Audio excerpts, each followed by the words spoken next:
Hello everybody and welcome to Walking Down the Rhine, day 21. Today I'm starting from the Dreiländerbridge Bridge and walking to Rhine, and we're gonna pass Istein, and there is a nice nature reservoir there. And yeah, looking forward to the trip. And here we have again some more amazing architecture.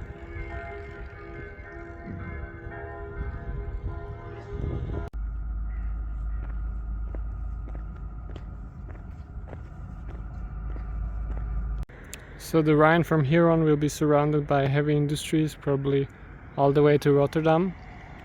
It makes sense, such a huge river, and it's very useful for shipment of large and heavy things.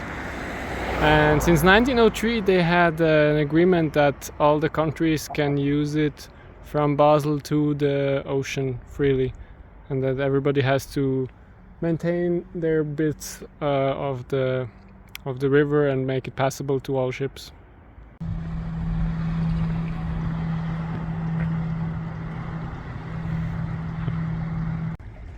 That's the sound of the police. Whoop whoop.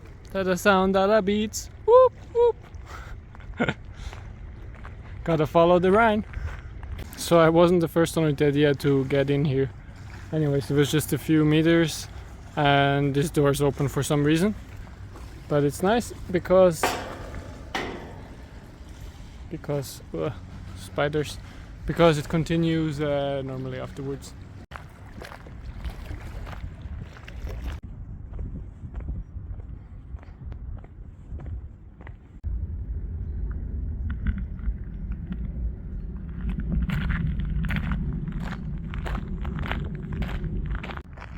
So here the Rhine splits on the left into the Grand Canal d'Alsace, and the right side is still called the Rhine. And the Grand Canal is 50 kilometers long, and they built it like 1915, something like that, for 27 years. It's a crazy project. And they did that because the Rhine was flowing too fast here, so it was not navigable for ships. And the nice benefit of that is the left lane ships can go, and on the right side it's more natural and nicer for humans. So not only do we have a bunch of ladders and infrastructure for fish, but also for beaver. And right up ahead there are structures made for beavers so that the French, Swiss and German beaver populations can integrate with each other. Fascinating. So this was a bunker from the Nazis, and it got bombed by the British in 1944. And also some bombs hit the dam, which is close by, and the Rhine River, then the level sunk because the dam was damaged a bit, and some ships in Basel were stranded and they couldn't continue using the river. It's amazing. There is a nature reservoir called Camargue Alsacien. And it starts here, and it looks like it continues, I checked on Google Maps, up until the end of the canal, so that's like 50 kilometers of nature reservoir.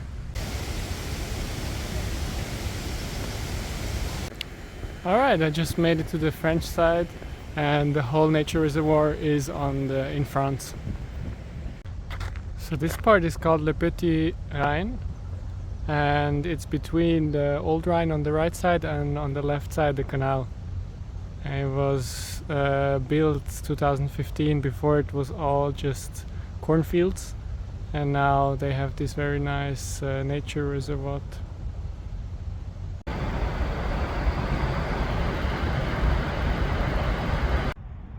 The path is very nice, but there are a lot of trees in the way.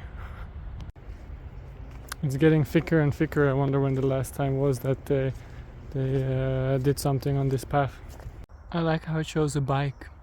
Like, yeah, nice try with the bike.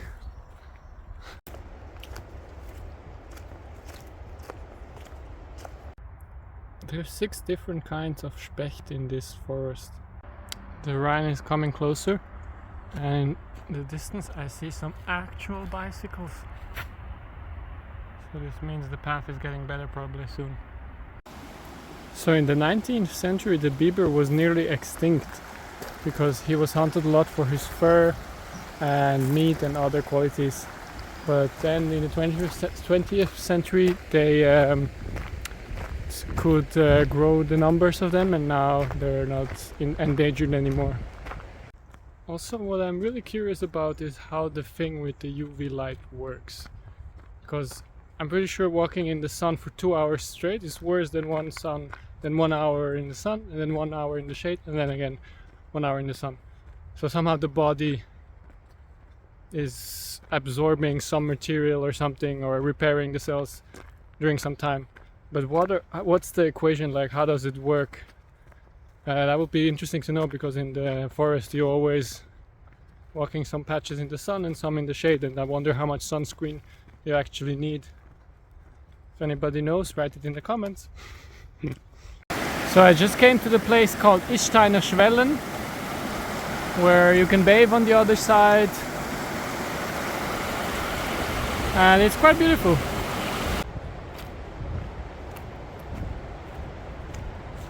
So here we see how the Rhine moved in the 18th century, 19th, 20th.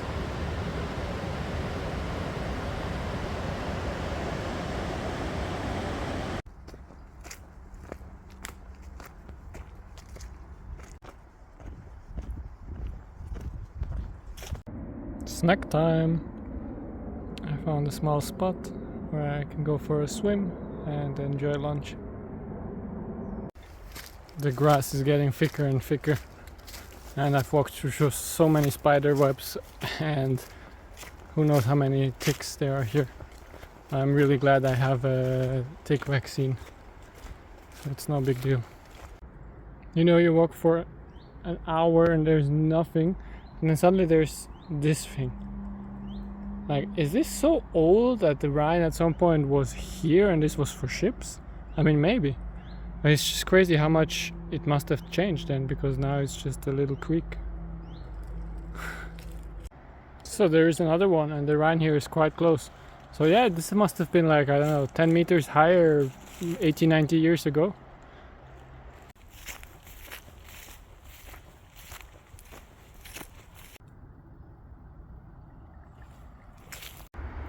Alright, I made it to Rheinweiler. It's on the other side there, small town. And look at these guys. And actually that's where I wanted to go originally for today. But it's just 2:30 and there is no way to cross to the other side. So both these facts make me have to continue down the Rhine. But I will probably walk down to the next bridge and then cross. Let's see when that is. It's nice that the path here is free from bushes again.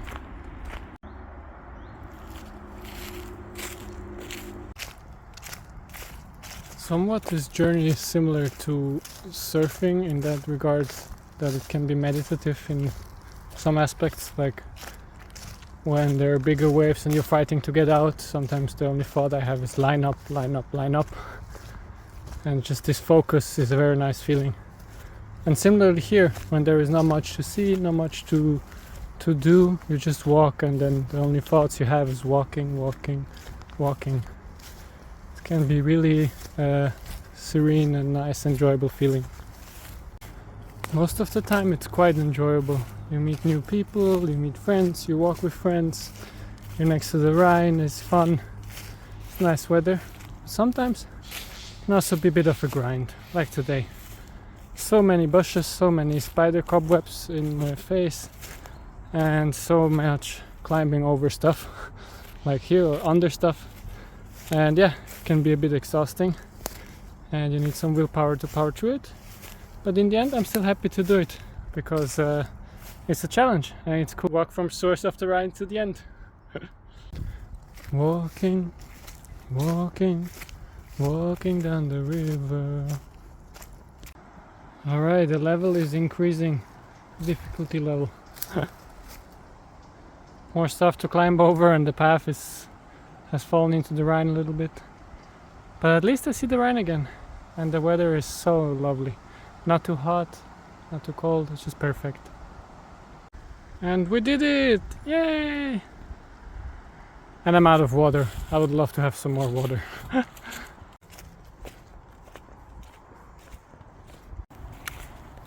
see the light at the end of the tunnel.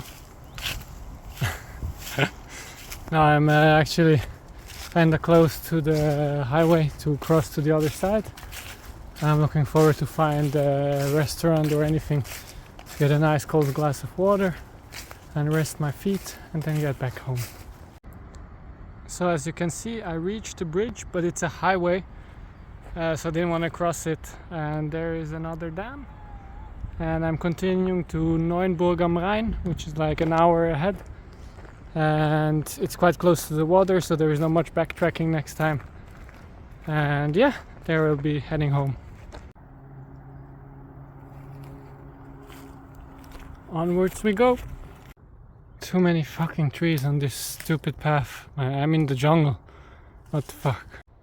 Next time I'm putting on tactical gear, not my nice Japan shirt. Like, this is just something. The question is always under, somehow over or around.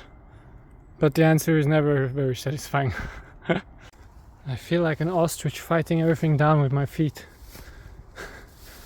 There was just a huge field of plants that burn when you touch them. I don't know the English name. And yeah, I had to trample them like crazy. Trees are great while they're alive, but when they're dead and in the way, they're fucking awful. Like every good method of meditation, at some point, it will make you angry. And that's totally normal. And it passes.